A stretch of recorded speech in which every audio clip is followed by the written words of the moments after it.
changing family patterns, extended families and ethnic differences in family patterns. So the first bit is Black Caribbean families. Um, they have a higher proportion of lone parent households, and in 2012, over half of families with dependent children, I think it's supposed to say, were headed by a black person, were lone parent families. This is traced back to slavery. So when they were being sold, the children would be put with their mothers. Mirza, a key individual, says that lone parent families show black women's independence, and actually lone parent families can be stable and supportive. Now on to Asian families. Bangladeshi, Pakistani and Indian households tend to be larger than those of other ethnic groups. Values are placed on extended families in Asian culture, the need for assistance and support when migrating to Britain. So when these countries gained independence and they were coming over to Britain, it was essential to them to have this help and assistance. So it was key for them to basically bring their whole family, so the extended family.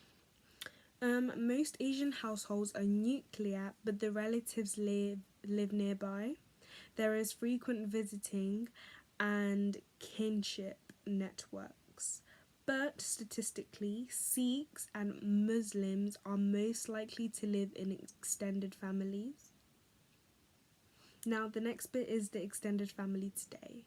So Parsons saw the extended family as to be best fitting in the pre-industrial society rather than the modern industrial society. Charles says that the class 3 generation family, all living together under one roof, is now but all extinct. Only exception is Bangladeshi communities. However, an individual who disagrees is Wilmot. He says that it hasn't entirely disappeared and it continues to exist, but as a dispersed extended family. I'm going to repeat that. Dispersed extended family, where relatives are geographically separated but maintain frequent contact through visits and phone calls. So think of things like Skype today, where it's easy to contact people at any time. So Chamberlain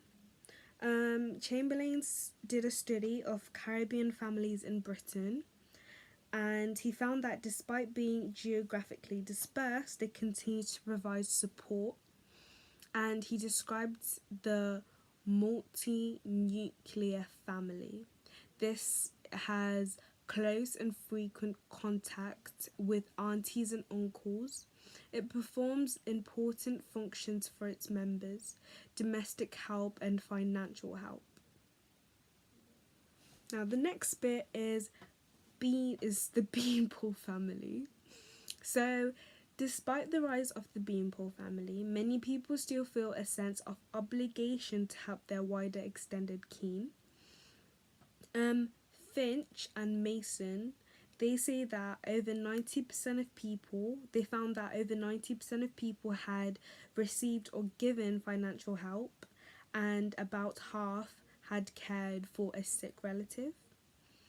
However, more is expected of the females rather than the males, and Cheal, which is spelled as Cheal, notes that where personal care for an elderly woman is needed, a daughter is preferred. That's if the husband isn't available, so the elderly woman's husband. On the other hand, daughters are rarely chosen as appropriate people to provide money. Tends to be the sons. But Mason says that not all females play an equal part. So, for example, maybe the older sister might go take care of the mother instead of the younger one, or one may live in a different place and that kind of thing. That should be it. Those are all the notes that I did for today's lesson.